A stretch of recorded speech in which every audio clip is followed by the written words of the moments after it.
Okay, good evening, everyone. Welcome back to another episode of Mondays with Moshe.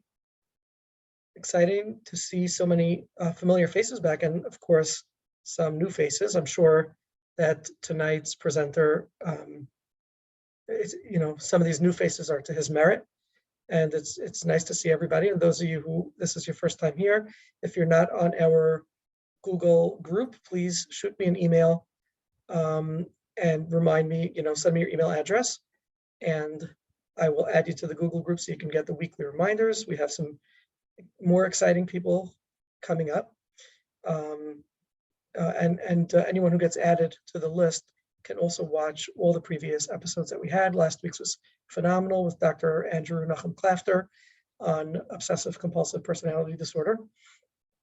We do have some exciting episodes. I think the next one we have scheduled is going to be Dr. Richard Schwartz of Internal Family Systems, and then maybe another exciting guest that can't make our regular 9 o'clock slot. So we have to see if we can fit her in and do maybe like a special event or a special episode at some other time during the day or evening, and some of you international viewers might be able to be on live. That would be with Dr. Judith Beck. So without further ado, I'd like to introduce Dr. David Grand. Thank you for joining and participating. It's an honor to have you on here. And my goal is that everybody who participates tonight will be able to learn something new and exciting and hopefully sign on to some of your classes and spread the light. So thanks for joining us. It's my honor as well, Moshe. Okay. So just a quick reminder, which you'll hear periodically, if anybody has any comments or questions, please raise your hand on the bottom right of the screen. It's a little difficult to follow the chat box, so raise your hand on the bottom right of the screen and we'll call on you and you can ask any questions and say any comments. Just please bear in mind, no identifying information. If you're speaking about a specific client, just remember there's many people on here and this is going to go out to about 740 mental health professionals. So please keep any identifying information to yourself and just speak in general terms or vague terms. Okay, so Dr. Grand is the founder or creator of this idea called Brainspotting. Now, I'm going to here humbly admit that Brainspotting is something that's foreign to me. I know very little about it, and I'm hoping that by the end of tonight, I'll have both the context and maybe a little bit of content as to what Brainspotting is and how it works and what its purpose is. But can you tell me first, Dr. Grant, who are you, what's your training, and how was Brainspotting born? Okay, I'm a licensed clinical social worker in New York. I have a PhD in human development. I go way back. I got my MSW from Yeshiva Social Work School, Wurzweiler, in 1976. And I went to work first in a voc rehab day treatment program called Altro at the time. It was one of the 7 Federation casework agencies that don't exist in the same format now. Then I went to work at an agency, Oceanside Counseling Center on Long Island. And that sort of brought me out to Long Island. I started studying both psychoanalysis at a Long Island Analytic Institute, and I also was going for my doctorate at Adelphi's doctoral program at the same time, and developed a private practice. So I became a psychodynamic psychotherapist. I also, was very relationally oriented, took a lot of different trainings. My goal really was to be a full-time private practitioner. I never had a goal of the idea of discovering a new modality was never in my mind. In the early 90s, I studied EMDR, which really changed my practice in many ways because I became more oriented towards trauma and dissociation and the body and brain all involved in the clinical process. And in the late 90s, I studied some somatic experiencing, and that too really took me deeper into the body and into the brain. And in 2003, while working with an ice skater, doing a combination of relational therapy, resource therapy, EMDR and SC. Just doing very slow eye movements.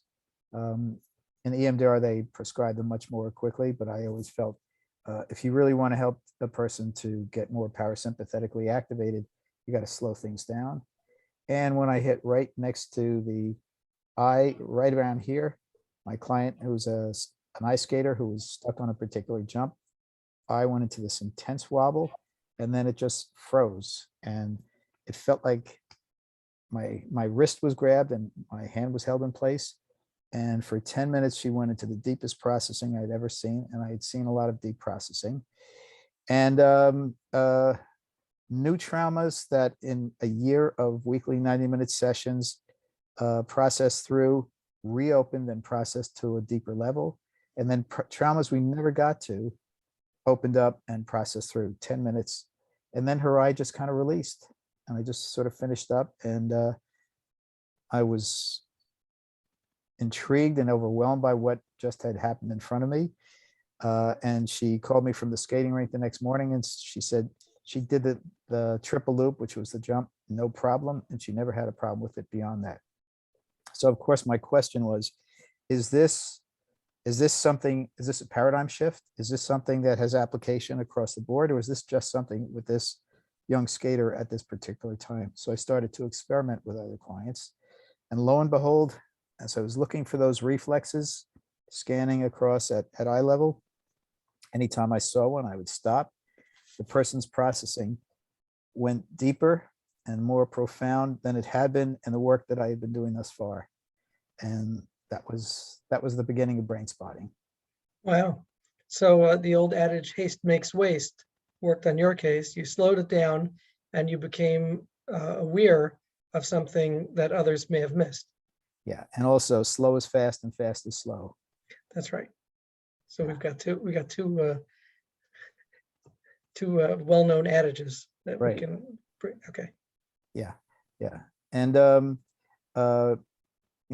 must say that again, because I'm a relational therapist, I'm a diet in the will clinician. The fact that I developed I'll call it a neurotechnical modality, one that was very brain-based and very technical in that sense, led me to develop Brainspotting as a relational process. Yeah. You'll have other people who like Francine Shapiro, who discovered EMDR, was actually not even a therapist. And it shows her genius that she was able to develop something without even being a clinician. But because of that, there's no articulation of the clinical process or clinical relationship in EMDR. And it's there in Brainspotting because this is my background. This is who I was and who I am. So can you tell me a little bit more about what that means when you say Brainspotting is a relational process? I mean, in my mind, when I think relational, I feel a sort of trance or a connection that goes on between the therapist and the client, which sort of enables the ebb and flow of the process. Is that what you mean? Is that somehow connected to the process of Brainspotting? Yes, yes. And it's all about attunement. Yeah. Okay. It's all about attunement and presence, attuned presence with the client, which provides them with an experience that they rarely get and probably have never gotten before. And when you sit with another person in that way, it tends to bring out certain aspects of them that wouldn't come out otherwise. And here's the thing: if you're a great relational therapist, trained, experienced, attuned, intuitive, there's still, especially when you're working with people with complex PTSD and attachment disruption, I don't call it disorder, I call it disruption, and high dissociative manifestations. There's so much that is below the thinking brain. It's below the neocortex. It's in the subcortex, the limbic system, and the brainstem, that you can get limited access to this through verbal interchange and conceptual discussions, because the neocortex has language and thought. The subcortex, it's all emotion and body experience and intuitive processes. So, so with brain spotting, in the context of this relational process, we're able to locate eye positions that get access to the subcortex, to the unprocessed trauma in the subcortex, with accuracy and depth that allows things to happen that couldn't happen at the same time, just even no matter how attuned and present you are, and how profound the relationship is. You have to be able to bypass the neocortex to get access to the subcortex. Okay, so then what do you mean when you say that it's relational? It's a human process. You have a human being right in front of you, someone who has come to you despite all the reasons that they have to not come to you, whether it's shame, exposure, even financial, fear, fear of intimacy, and yet they're here. And it's for us, I'm saying to you, I'm saying to all of us, it's for us to be here in the most human way with the other person, and to present a situation. And here's what's crucial about it. The human nervous system has between 1 to 4 quadrillion synaptic connections. That's a quadrillion is a billion multiplied by a million. So the idea that this person Don't tell me you spend your research years counting. no, I get it from people a lot smarter than me. So Okay. but and here's where it becomes relational. If you realize that the person's system in front of you is so complex that you can't possibly know it from the outside, then you recognize that you're in a state of constant uncertainty as far as where this person has come from, where they're at, where they can go. And that brings up attunement, and that brings up curiosity. But the engagement is in such a way that instead of leading the process, you follow their process. So instead of making assumptions and assuming that you understand and know, you're staying in a state of curiosity and interest and inquiry. And uncertainty.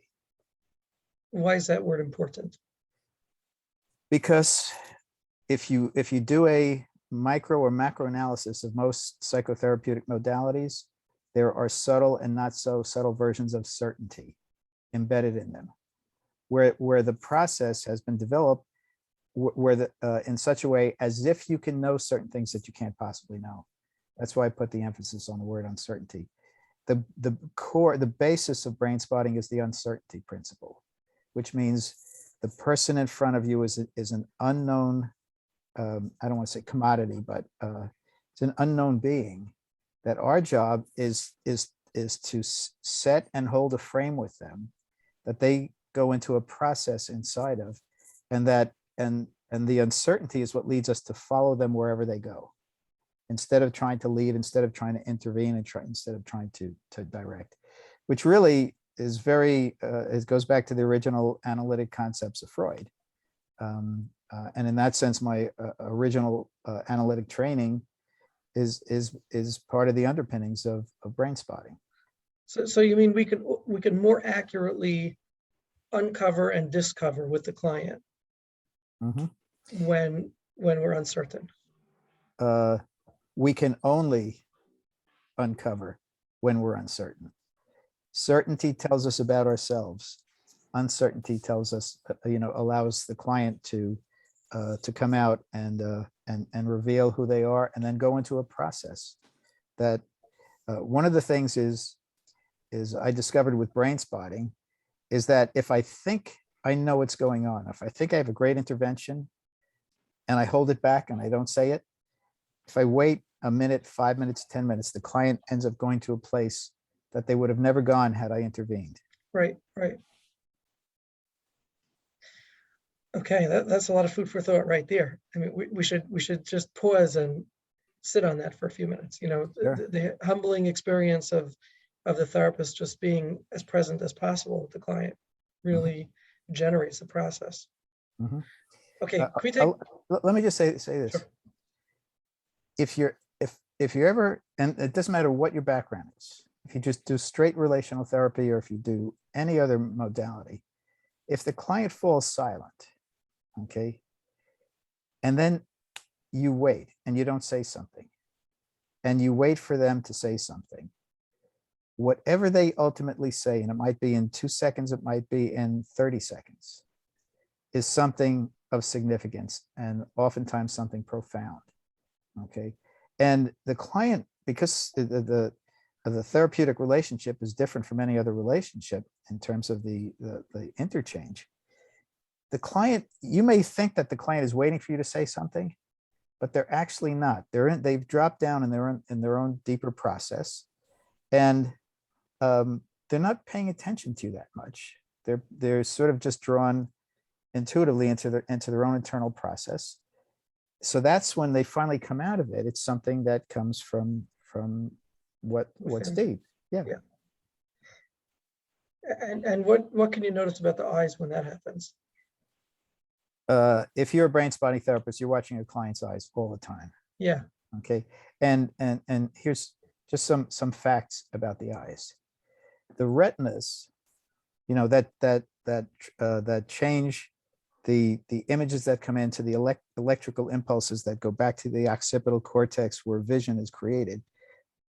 Retinas are made up of neuronal tissue. In utero, the retinas grow out from the brain. Okay, so the retinas are actually a part of the brain. Additionally, the retinas create their own neurochemicals. They create dopamine and serotonin and other chemicals. This is how absolutely crucial vision is to the neurological processes. We don't usually think about it this way. Half of the brain is devoted to vision. The 6 extraocular muscles that allow us to not only see, but to see and to focus are loaded with vagal reflexes. Okay, so what we say in brain spotting is where you look affects how you feel. And that's literal, that's physiological. So therapists are always watching the client's face and the client's eyes, but not thinking about the neurobiology of it. Amazing. But if a client is talking to you about something really important and they break eye contact and they're like talking, and they're like talking to a spot, on the wall, something like this, they're not avoiding you. It's not random. There's something there that gets access down the retinas, down the 2 pathways to the occipital cortex, to the midbrain, everything like this. And if you point it out to the client and say, just keep looking at that spot, and you don't have to speak, just notice your internal process, follow it wherever it goes. The person goes into a deeper state of processing. That's one way that we find what we call relevant eye positions in brain spotting. What I'm saying here to everybody here, watch this, watch where your clients look as they're talking, and watch where their eyes really just finally land and stay there. Okay. And you'll start to see something you've seen subliminally, you haven't seen consciously. You'll start to see it consciously. And I don't care if you ever take a brain spotting training or anything, you can try it out. I don't believe that, by the way, but that's a separate story. You don't believe what? That you don't care if we ever take brain spotting No, training. I think no, we all should do it. no. You know what? I have a different philosophy of marketing. It's called karma capitalism. That and this is core therapy, that the other person should get as much, if not more, out of the exchange as we do. Okay. So I only want people to come to brain spotting trainings who really want to be there and get something out of it and make use of it. I don't want anybody to come and say, oh, it was okay, it was interesting, and then they never use it. But so what I'm saying is that anybody here can notice where your clients look. Okay. And if you see the client locked on a particular spot, okay, just encourage them to notice what they're looking at, to keep on looking at that. And for 30 seconds, a minute, 2 minutes, 5 minutes, just watch where the process goes. You'll see something happen you've never seen happen before. Simple. And what does that do for the clinician or for the therapy? Takes it deeper. You're getting access. Again, it is highly relevant that the client's eyes land there. And there's something deeper in their brain that they're also feeling in their body that they can access in a more accurate, focused way through that eye position. And if the person goes there for a minute and drops down and comes up with something, and the rest of the session you just do talk therapy, something different will happen for the rest of that session of talk therapy. And if you do it for 5 minutes, the person will go to a place that they couldn't possibly have gone to had they just been talking. And is there something in particular that will cause them to go to that place? Like, is there a way to induce that, or is there something that, some level of association that'll make them go there or something like that? Well, generally speaking, we just see where they spontaneously, go with their vision. However, you can induce it. Okay. Now, don't try this at home. I'm kidding when I say that. If have the client think about what's bothering them the most and notice where they feel it in the body and just be aware of it and just focus on where they feel it in the body. It's like you press a button and their eyes just pop right onto a spot. Okay. So you can literally induce it. And then when they go there, notice what you're looking at. Just keep looking at that. You don't have to talk. You can talk if you want. Just see what comes next. See what comes next. It's a very focused form of mindfulness. And again, it's not like what I've developed in brain spotting and what we teach in the trainings. Well, it's our stuff and we don't want anybody to have it. This is all in the natural environment, so I'm sharing it here. I want you all to know about it and just to even be curious about it, or maybe to try it out with your clients. Okay. I just want to take a question from Faggy because she's been waiting so patiently for such a long time. Go ahead, Faggy, and then we'll jump back.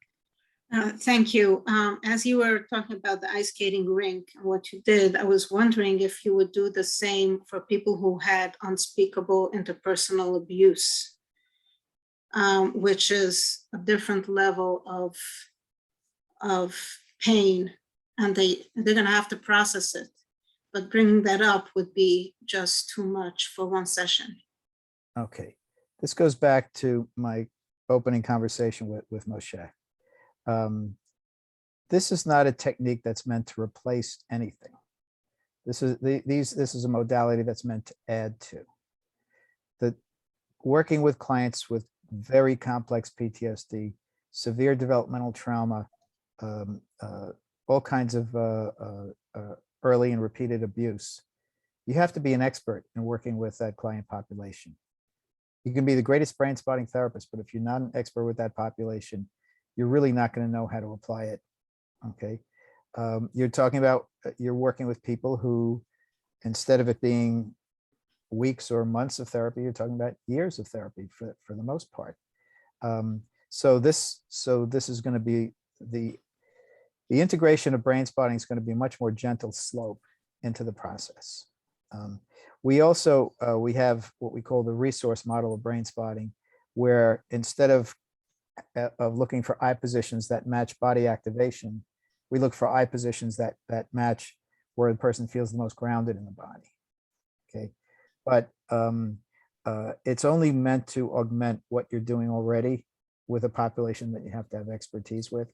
But I will say that it is very applicable to complex PTSD and developmental trauma and high degrees of dissociation and attachment disruption.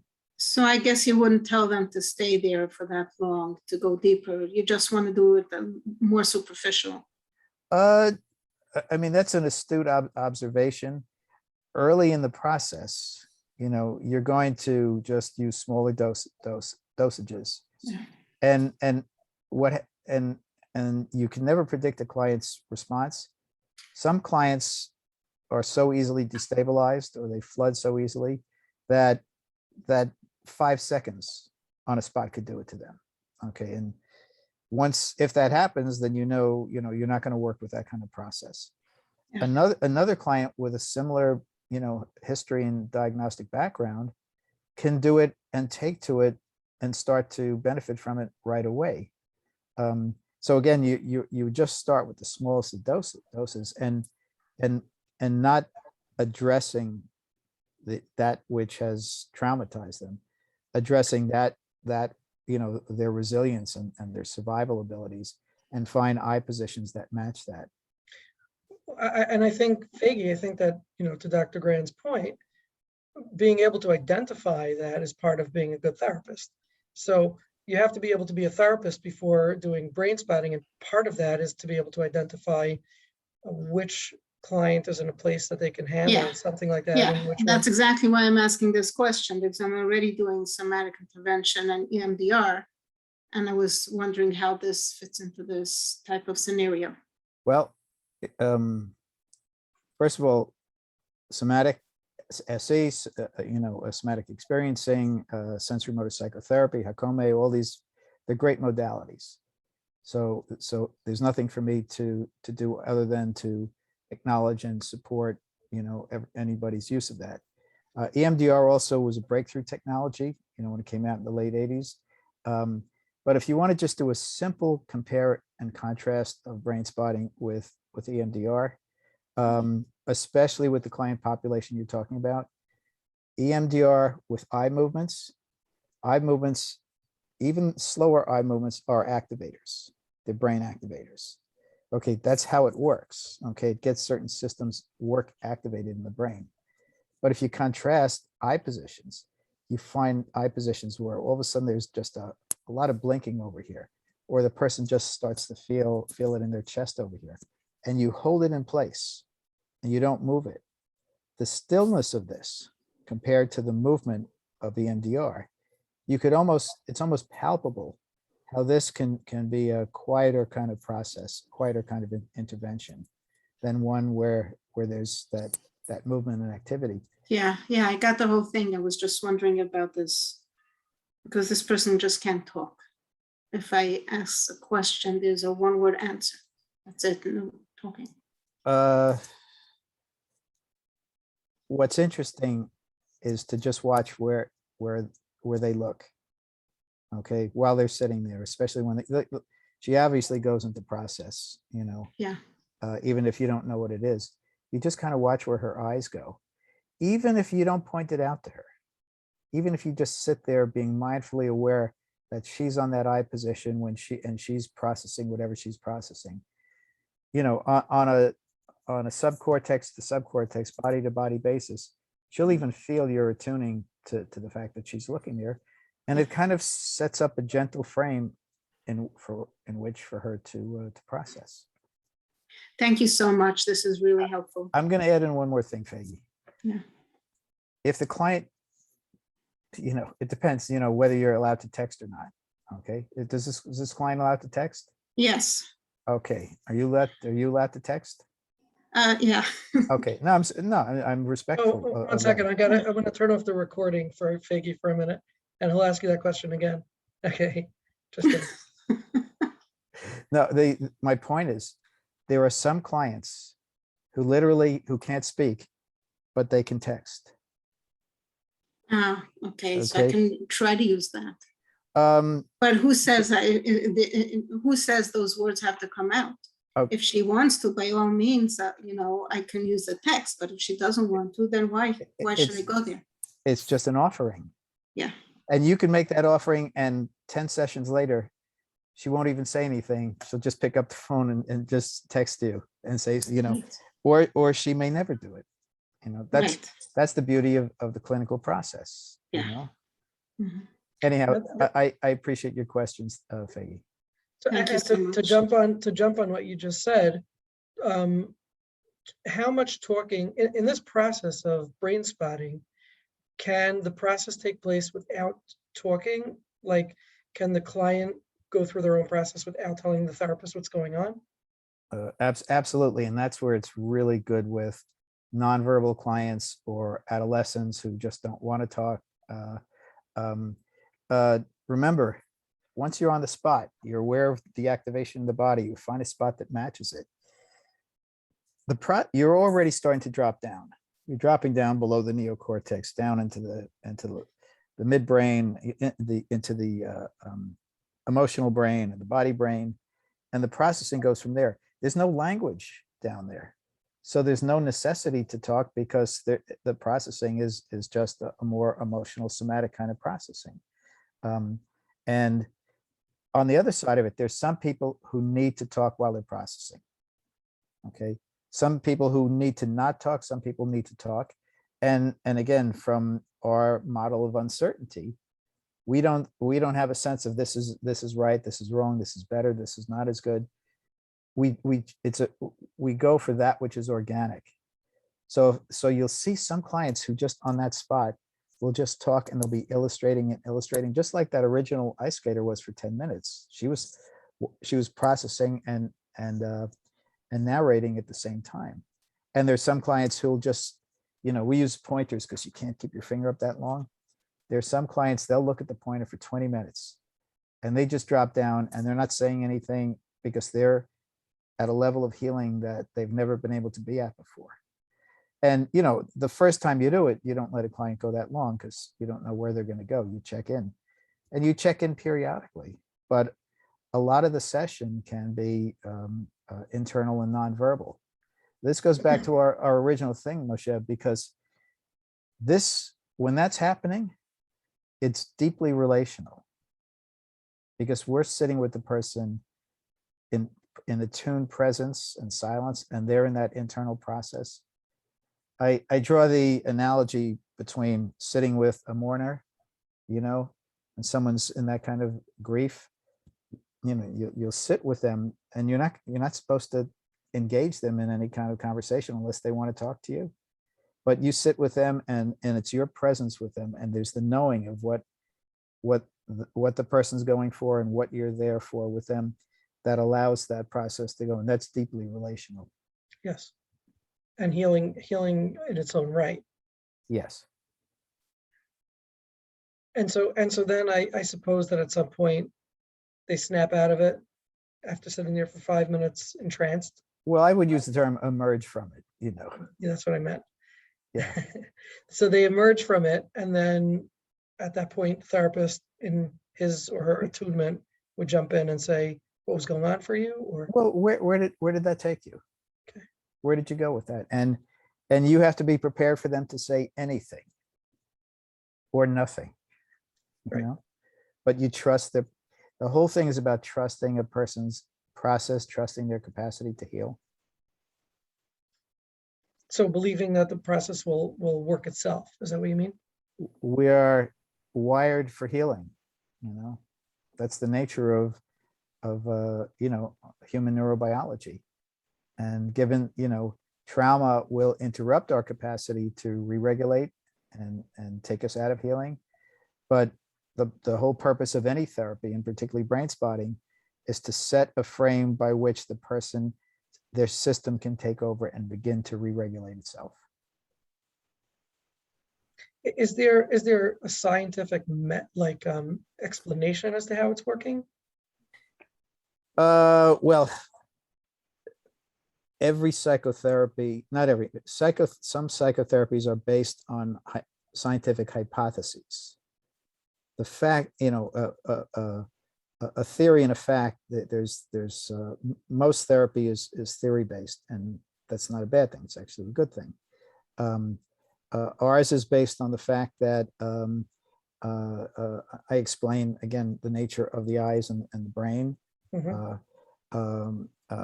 It's the basic premise is that trauma is unprocessed traumatic experience in the deeper brain that's felt in the body. And the idea is that the eye position can help find the unprocessed trauma and can help the brain, once it finds it and you hold it in place, to begin to heal in the present what couldn't be healed back at the time or since then. We have a lot of different neurobiological hypotheses, and we have some great brain scientists who contribute to us. But be careful if somebody presents something as a fact when it comes to the science of psychotherapy.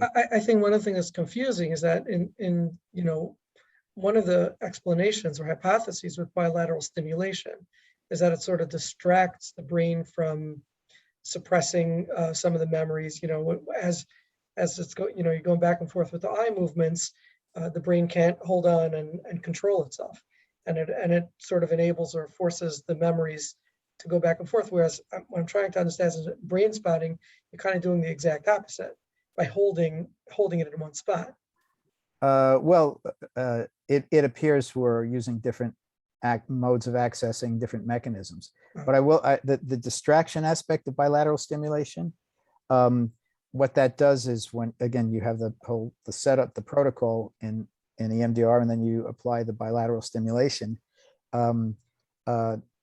The nature of trauma is that the information goes down the same neural pathways over and over and over again. Okay.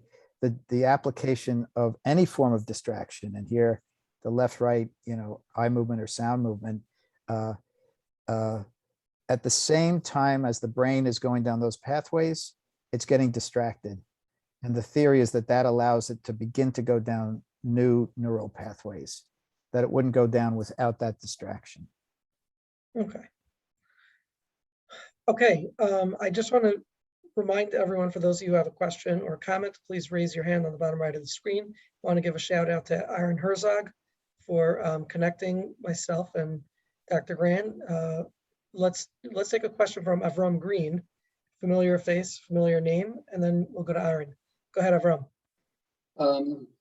It's not so much of a question, really. Hi, David. How are you? Great. How are you, Avram? I'm doing well. I've been a brain spotting therapist for quite some time. Did some training with David. Currently a brain spotting consultant as well. And just to speak to some of the things that David had said, a few things that crossed my mind as he's talking, and then I forgot them already. So, so some of the things, the best sessions that I have are where we could go a full session, 30 minutes with, 30, 40 minutes without any verbal interaction between me and my client. And that's a lot of the deeper work, and some of the best sessions come out from that because it's all sub-cortical processing. So that just speaks to some of the, whether the question, do you have to speak or do you not have to speak? Then I have some clients who just don't stop talking the entire time. And that's what works for them.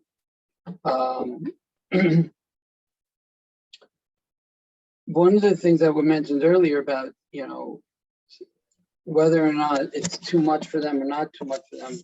Remember, my direct supervisor, Dr. Jacoby, always, had said to me, sometimes, and these are her words, you have to sneak it in a little bit. When they're just on that eye position, on that gaze spot, just allow them to continue the process, like David said, and you'll be surprised how quickly they will they'll gain from that short amount of time. Especially working with some of the younger population, where this is a slightly different and slightly strange to some of them. They don't want to go there. They don't want to do this. They want to do typical, therapy. If you're able to sneak it in and just have them stay on that gaze spot for a little bit, eventually, and then afterwards you point it out to them after a few times, and they say, "Wow, that was really got from that." Eventually, they're able to trust a little bit more of the process. Mm-hmm. So using the gaze spot is actually very, very, very helpful. Mm-hmm. And Avram, anybody here, now, or anybody who watches it taped can use this. It's natural. It's part of the natural environment. And you don't have to do a full brain spotting session. You can just do a couple of minutes of it, and it makes a difference. Avram, I'm going to ask you a question. This is what I like to ask people who've been doing brain spotting for a while, who before that were successful as therapists. What would it be like for you if you had to go back to doing therapy the way you did before you studied brain spotting? I would be lost. People who know me, I see there are a few names over here on the Zoom that know me. They know how I speak about brain spotting. It's a different way of approaching the therapy. Firstly, just to go back to the first component, the relational component, the relational interaction that you have with the client is on a much deeper level than with other modalities that I had used previously, because of the uncertainty principle. And I speak about the uncertainty principle with my clients, even as an intervention for them to use for themselves in life.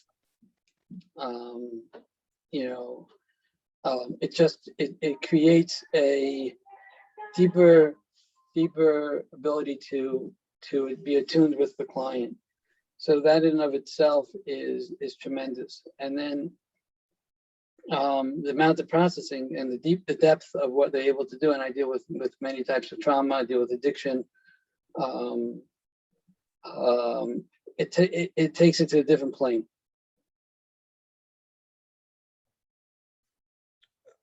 Are there any kinds of, voice tones or body movements or body attunements that are imperative to this process?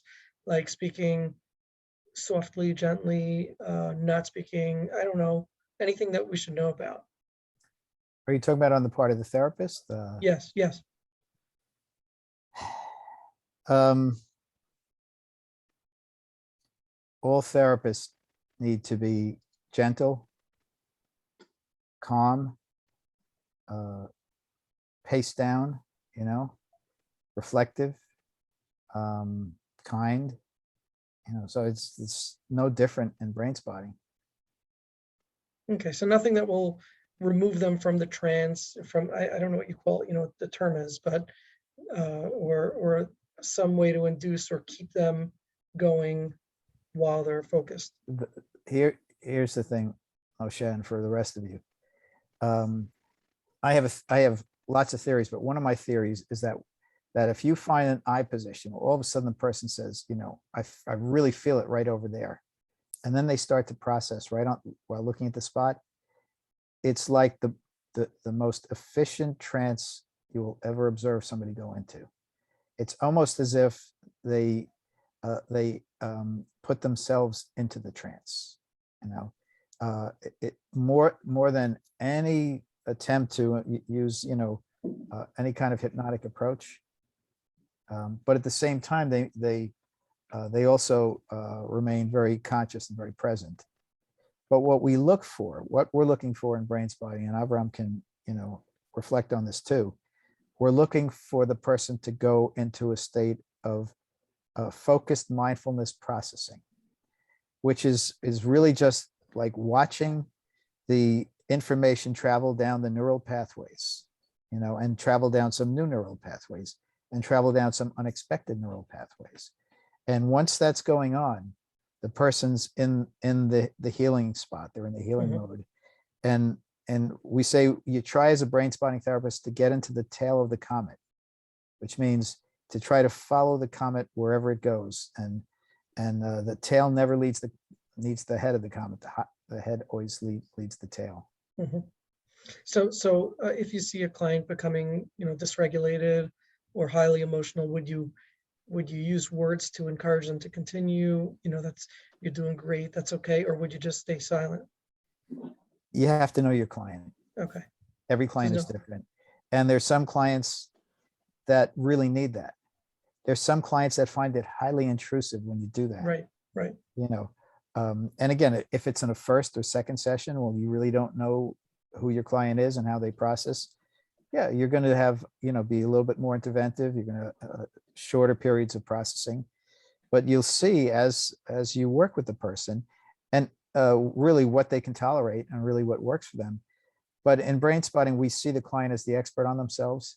So we are always asking the client for information, such as, would it have helped you if I talked more? Would it have helped you if I talked less?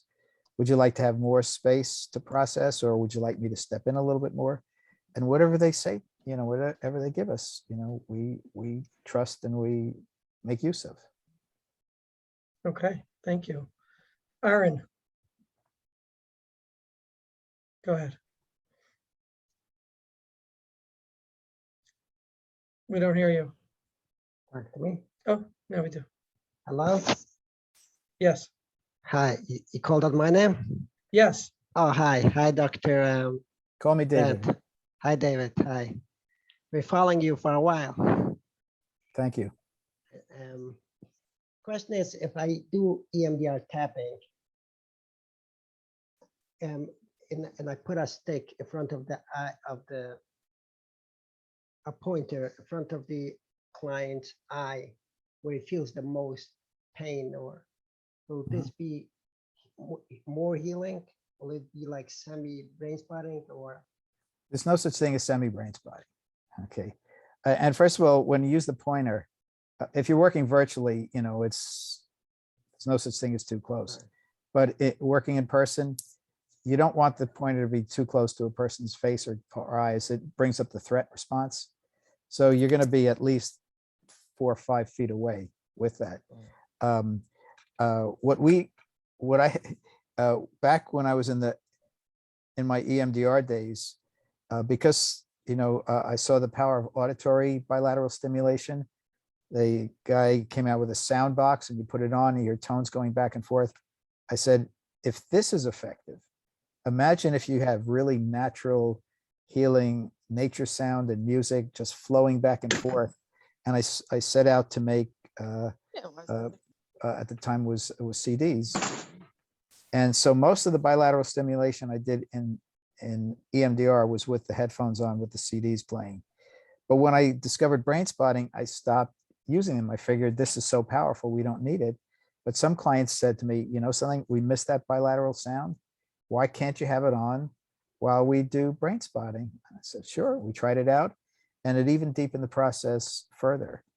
So so the answer to your question is you can't do bilateral eye movements when you're on a spot, but you can have bilateral sound or bilateral tactile stimulation at the same time. And they tend to augment each other. Fascinating.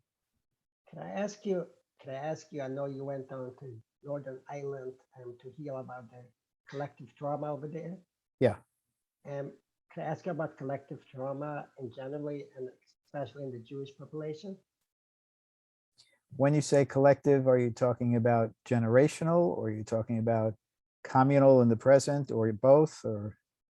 Talk about inherent Jewish trauma. Okay. Anti-Semitism is the oldest conspiracy theory during an age of conspiracy theories. So our generational trauma goes back millennia, as we all know. And especially, I was born 7 years after the end of the Holocaust, so it was right present. And part of what our parents did is because they wanted us to never forget, they just immersed us in all of the horrors from the Holocaust. So for some of us, it's more direct. For most people here are a little bit younger. That's really still, it's so recent and we don't really acknowledge it. It's there inside of all of us, and I frequently say every trauma is a re-traumatization going back to the original pre-verbal traumas, birth traumas, intrauterine traumas, and generational traumas. Okay, so the thing is, generational trauma tends to be stored somatically, held and stored and passed on somatically. So there's some ways that you can't get to it unless you're really working in a deeper body process, and we use body awareness very much in brain spotting. When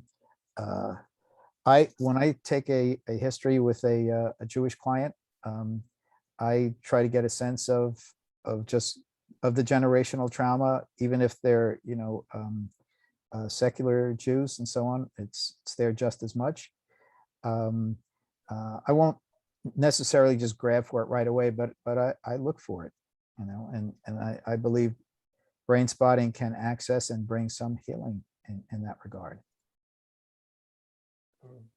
For this depersonalization, you have brain spot. Is brain spotting helpful? A healing relationship is helpful with depersonalization. The depersonalization is sort of the end product of trauma and dissociation. Why it comes out as depersonalization, as opposed to other symptoms. Sometimes we can find that out, sometimes we can't. Again, what we use in brain spotting, as we call it, the dual attunement frame. The basis, the primary frame is the relational frame. It's the attuned relational frame. How we are with the person about what they're there for, and how we sit with them and how we follow them. The second part of the dual attunement frame is the neurobiological frame, which goes with body activation, body awareness, and attuning to visual cues, visual orienting, and spontaneous visual gaze. That's when you superimpose that neurobiological frame on the relational frame and you hold it with a client. But remember, it's an attunement frame, so it's not a one-size-fits-all frame. And there's no protocols in brain spotting. We call them setups. The setup is how you set up the frame with the client that fits them in that moment. Some clients need a real spacious frame. They need a lot of space. Some clients need a much more, a smaller, more holding kind of frame. And you find this out with a client. Client who has dissociative symptoms like depersonalization, first of all, you're going to respect their survival system, which was created with early repeated trauma and oftentimes horrific kind of traumas. So the frame is just meant to be present and sort of hold the person, and not try to open up or activate too much too soon. So I guess coming back to your question, it's really a diagnostic question. Diagnostically, what is the depersonalization? Where does it come from? What created it? And how is the person, how is it adaptive for the person? And how is it maladaptive for the person? You're making the brain spotting process, the actual technical process, seem so simple. What is it that we're learning more in the trainings than the simple technique? If you open a door to a room that has 1,000 doors in it, it may seem simple when you open that first door, but once you're inside and you start to see that there are 1,000 other doors, you recognize the complexity about it.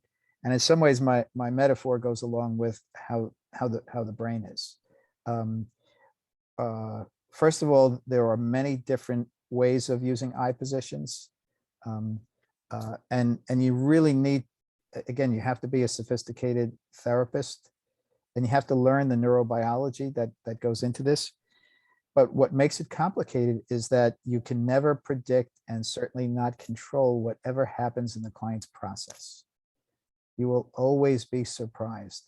So no matter how experienced you are and how learned you are, the things are going to come up that we can't even teach you in the trainings, because it's just too varied, and the possibilities are endless.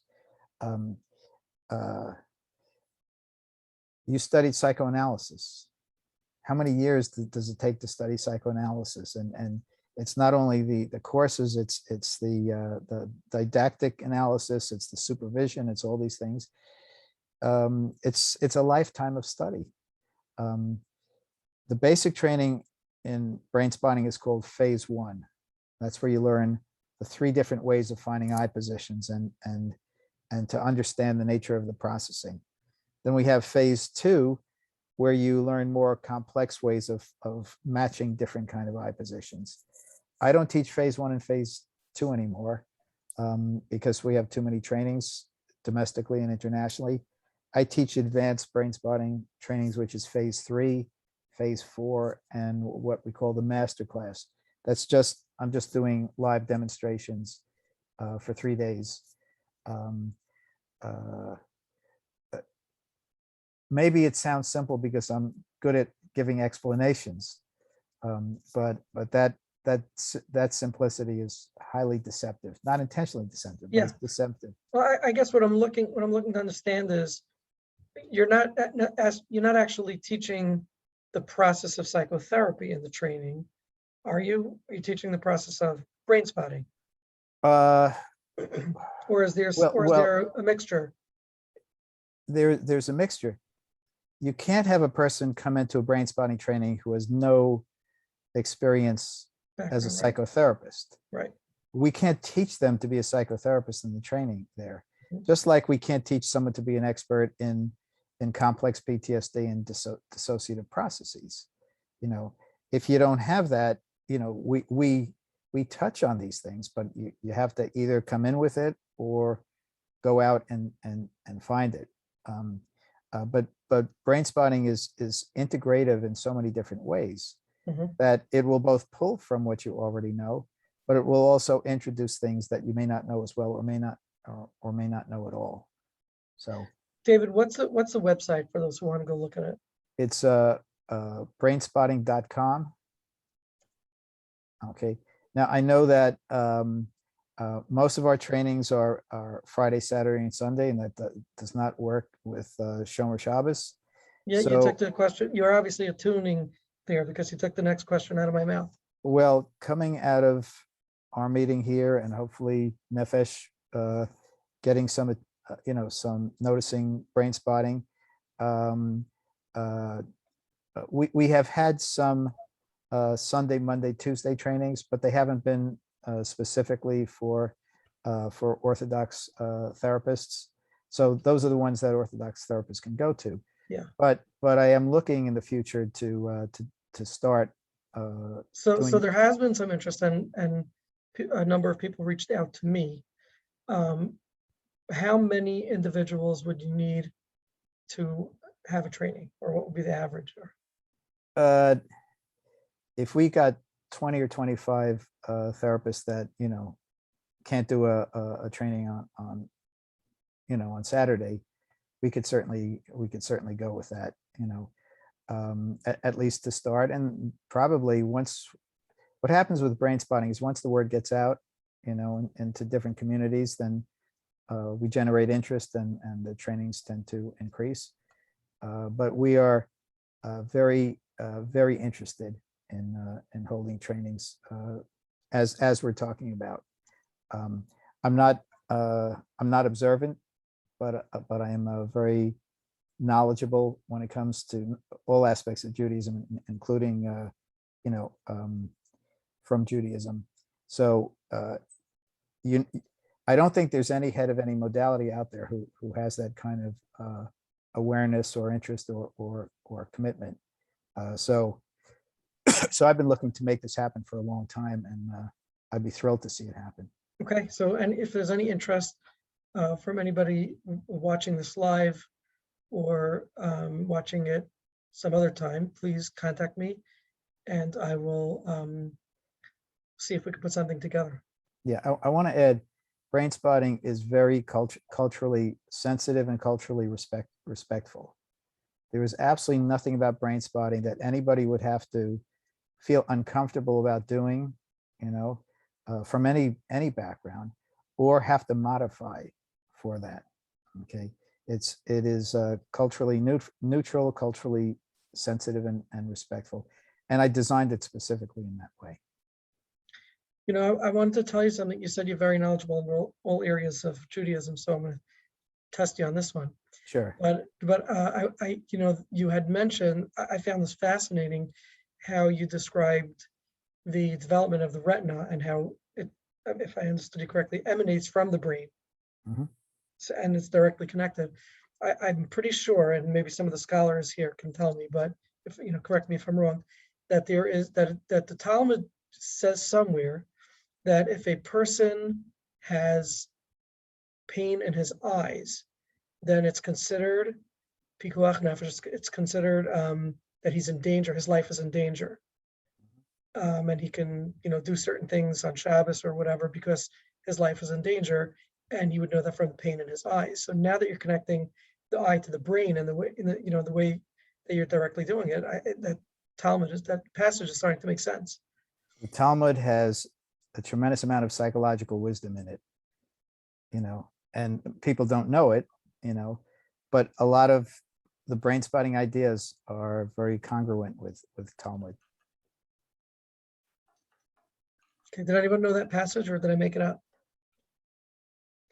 Okay, let's take a question. Let me just say, I have worked with more than one person who had the symptoms of eye pain. Okay, that ended up going to the trauma of what they had seen.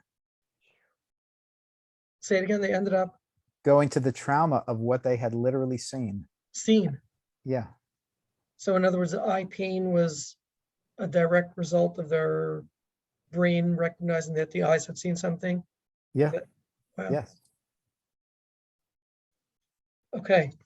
We have a question from Yocheved, I think. Yocheved, Yes. can you, okay.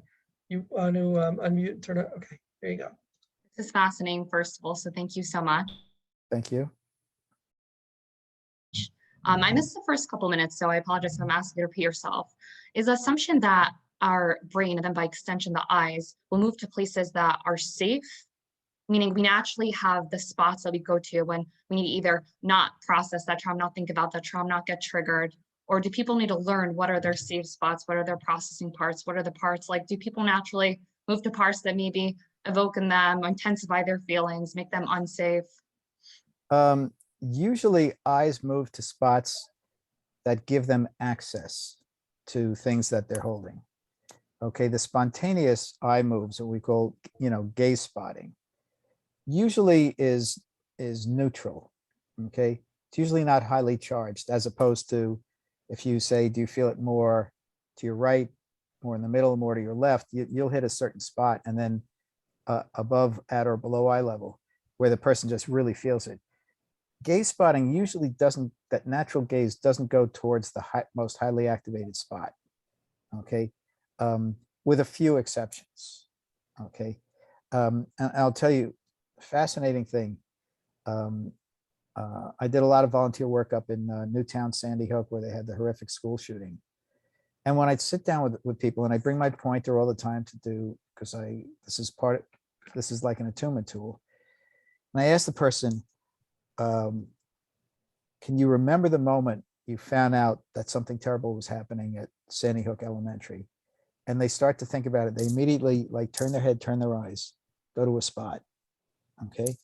It's like maybe they were actually looking in that direction when they heard about it, or maybe they just need to look there, but it's usually not a highly charged spot. Okay. We call it an access spot. But as far as the spots that seem the most grounded, usually you have to explore to find them with the client. And what starts out as a grounded spot or a resource spot doesn't always stay that way. Because when you get deeper down and you start to get to some dissociative barriers, then the activation can come up. So can I just make sure I understood that? In other words, the access spot is not going to be the most intense. You're going to have to bring them or lead them to a more intense spot. They're just Right. accessing the information from their. But it's not to say that the more activated spot is going to be more effective for the processing. It's different with each person. That access spot will always get fruitful processing. And for some people, it will be the most, they'll get the most healing off of that. But for some people, it's secondary, and you need to find the spot where they feel that activation the most. But going back to your question, Yocheved, sometimes to get the most effective healing for people who get just so overwhelmed so quickly, finding the spot where they feel the least activated, or even more so the most grounded, can facilitate the most effective or deepest healing, processing for that person, at least for a period of time. Thank you.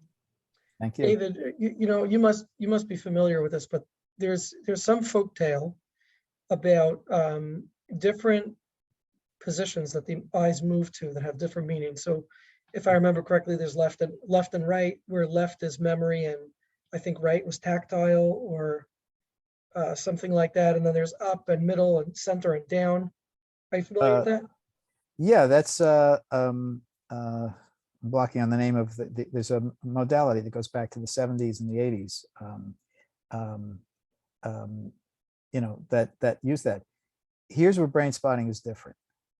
Brain spotting looks at each, this is the uncertainty principle, that each person has their own individual map. And that map is not static, that map is dynamic, it changes all the time. So that if, yes, for some people, in some ways looking in one direction tends to give more access of cognitive information, and looking in another direction tends to get more access to more somatic, material. Mhm. You might see that with 3 people in a row. 4th person comes in and it's the exact opposite. So if you're coming off of anything that's preset, Mhm. you're going to be less attuned, and you're not going to find out where it is for that person at that time. Okay, but for purposes just of technical purposes, do you find that memory, that people, I guess right-handed people, will look to the left when accessing memory, and when constructing thoughts will look to the right, or do you find that not to be the case? That's the case about 20% of the time, which means it's mostly not the case. So then left-handed if- people.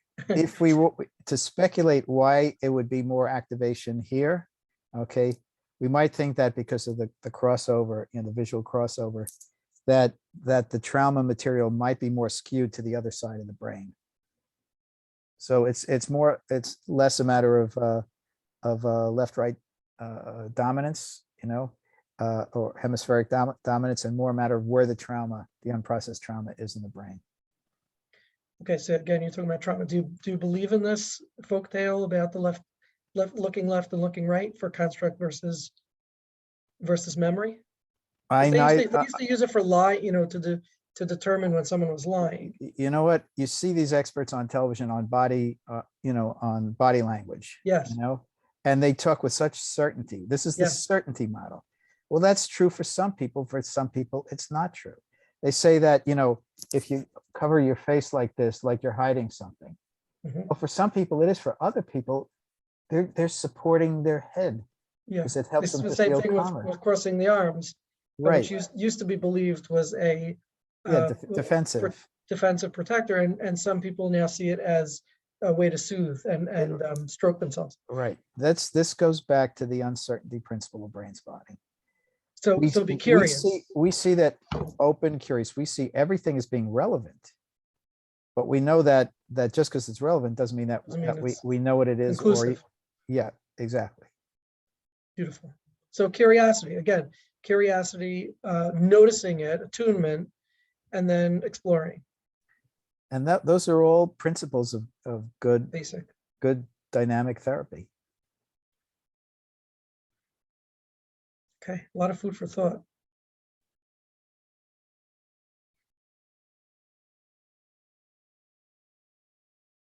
Okay, any last questions? I see some people shot questions in the chat. Does anyone want to raise a hand? And we'll take the question or comment. Oh, it's I want to ask, can this be practiced on practice on yourself? Yeah. You can make use of the technology of relevant eye positions. Okay. And you can do it, you're never going to be able to get to your deepest traumas this way. And if you did, it wouldn't be the way to do it. You can't nobody can do on their own what they can do with a therapist. Okay. No matter what the modality is, you need the other person there instead of just being by yourself. You need to be in relationship. But especially if you find grounded spots, can really help you to calm yourself down and so on. I had a surgical procedure some years ago, and I found an outlet that and because who the hell wants to have surgery, and I was delayed and so on. I was looking at that outlet for an hour and a half straight. Yeah, well, there's nothing more soothing than an outlet.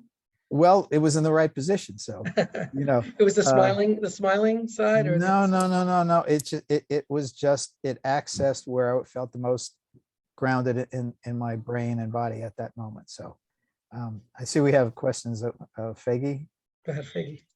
Whoops, sorry, I just muted you by mistake, Faggy. 1 sec. Okay, thank you. Okay, so with the person with a personality disorder, also traumatized youth, many years, whatever. If this is a person, this person chooses not to look in people's eyes when she talks to other people, okay? How do you go about that?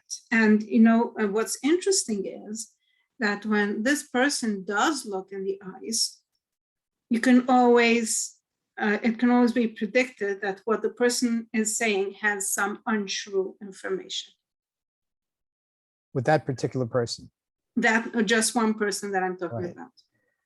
Well, you know your client, you know, Yeah. that's as therapists, that's what we're supposed to do. I'm not big on diagnostic nomenclature, you know, everything that has a disorder at the end of it takes away from the fact of who the person is and their individuality and how they got there. What we call personality disorders, I've never met somebody who manifested what looks as that, who didn't have a lot of early trauma, you know. Why it turned out with the behavioral manifestations and other processes, you know, that's a matter for inquiry and understanding. But in her case, even when she's not establishing eye contact, there's relevance to where she's looking. And you could just ask her to encourage her to just notice what she's looking at and continue looking there and just watch whatever comes up, what comes next and what comes next. And you'll get something of some interest.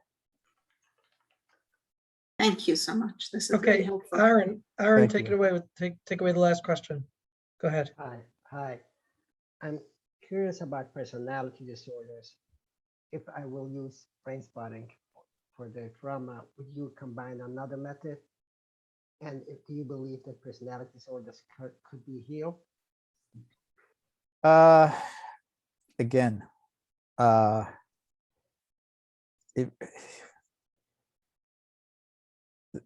people who have what we call personality disorders are some of the hardest to treat successfully.